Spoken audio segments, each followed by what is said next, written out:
If you like this video, please give it a thumbs up, comment, and subscribe to my YouTube channel, as well as follow me and subscribe to me on all my other social media platforms.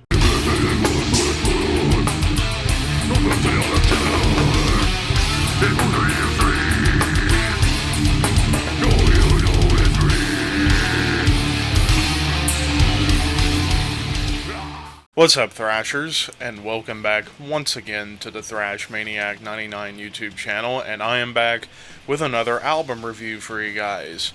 And this week, we're going to be taking a look at a couple of different releases, but before we get started, I just want to let you guys know real quick that there is still currently a giveaway going on this channel in the description box, as well as on my YouTube channel page on the channel trailer section should be the video. It's called the 4,000 giveaway, the 4,000 subscriber CD giveaway announcement video, where I am giving away 6 CDs once I reach 4,000 subscribers here on YouTube. Currently, I'm less than 300 away, so for those of you who want to enter the giveaway, just go to that video and leave a comment in the video, and you're entered in the giveaway. Spread the word of this channel to help me get to 4,000 subscribers if you want a chance to win as well by just being a good person and help this channel out. But thank you very much to those who have subscribed. If you haven't, go ahead and subscribe. So now we're going to talk about the latest offering from Godflesh, Purge. So this came out on June 9th, and yeah, this is an interesting one, considering I'm not super familiar with everything Godflesh. Of course, I know their first 2 releases, their first EP and the debut album, Street Cleaner, classic releases on Earache Records, especially Street Cleaner, because that's such a grimy, disgusting industrial metal album. And of course, Godflesh is one of the pioneers of industrial metal along with Ministry. So, with my knowledge about Godflesh being kind of minimal apart from those first 2 and to a lesser extent 3 releases, I was kind of going into this album a little bit blind, considering like I said, the only things I've heard were the first 2 albums and the debut EP. So, we kick things off with the song Nero, and this definitely kind of represents a little bit of a vibe I've been getting on some of these songs. Starts off with this, like, techno, dare I say, like, hip-hop beat. After all, with an industrial band, some bands like to use the drum machine, considering this is only practically a Studio 2 piece of GC Green on bass and the legendary Justin Broderick on vocals and guitar. So, of course, drum machine's been the key thing with their sound. So yeah, they used it to kind of create this like hip-hop techno beat. But you do get pretty much one of the main components of this album is gross, dissonant riffs. Those come along very nicely. Some hardcore, almost grindcore vocals from Justin Broderick. So definitely Justin has not forgotten his early beginnings in Napalm Death when it came down to vocals.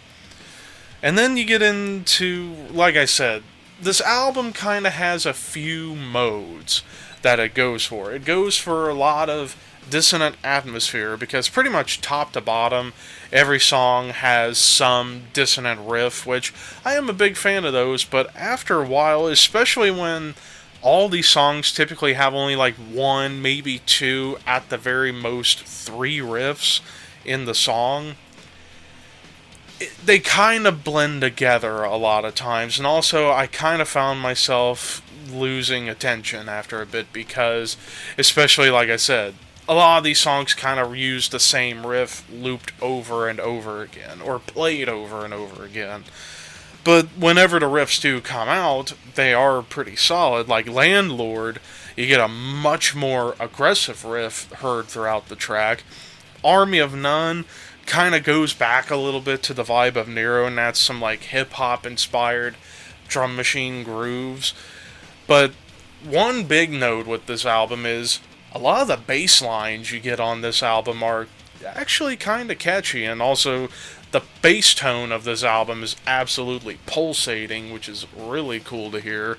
And the guitar tone, I can't lie and say that the guitar tone is bad. Of course not. The guitar tone is absolutely crunchy.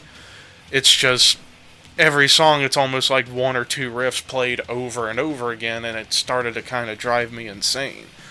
But Army of None kind of has almost a little bit of like a new metal feel to it, especially with how these hip hop grooves go on top of these riffs that you got going on.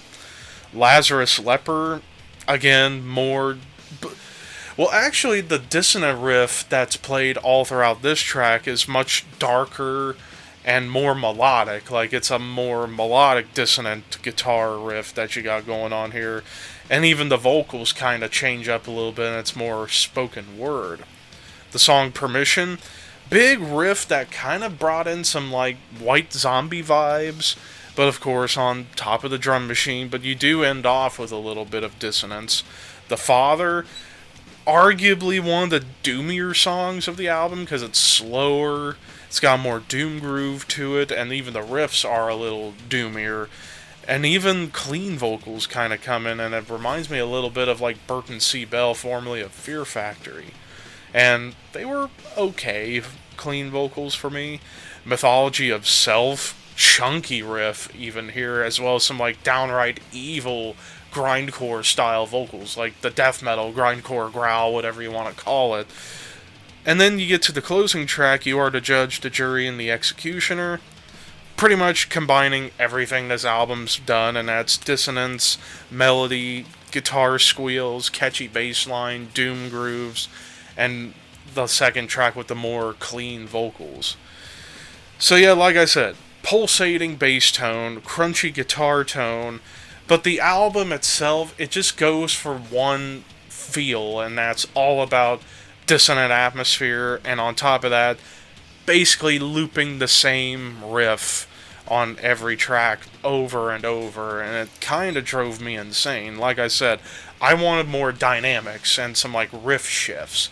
You don't really get a whole lot of that on this album, but then again, that's kind of a thing with some industrial metal bands, is that they'll just loop one riff all throughout a song, which I get it, it's kind of the dance vibe, even though there's only like a few tracks on here that have like a dance-friendly groove. But that is kind of a thing with industrial metal, is like I said, just looping the same riff over and over on each track. But for me, who's not a huge industrial metal fan, apart from like Rammstein, Fear Factory, some Nine Inch Nails, and early Ministry, and early Godflesh, yeah, just this album just kind of stays in one mode, and it was a big issue for me. But overall, is the album bad? Of course not. Just wasn't quite for me. But to be fair, I'm going to give this album a 7 out of 10. The dissonance, I can get behind. It's just, I wanted to hear more riffs in a song and kind of break away from that atmospheric mode and get more aggressive. It does get aggressive, but not aggressive enough for my taste. Of course, this is all just my opinion. If you enjoyed this album, go listen to it, form your own opinions. But for me, wasn't quite into it all the way, but it wasn't bad. It was just kind of there. But of course, that does it for this review of Godflesh Purge. What did you guys think of the album? Let me know in the comments section below. And until next time, keep your horns high and your dreams wet.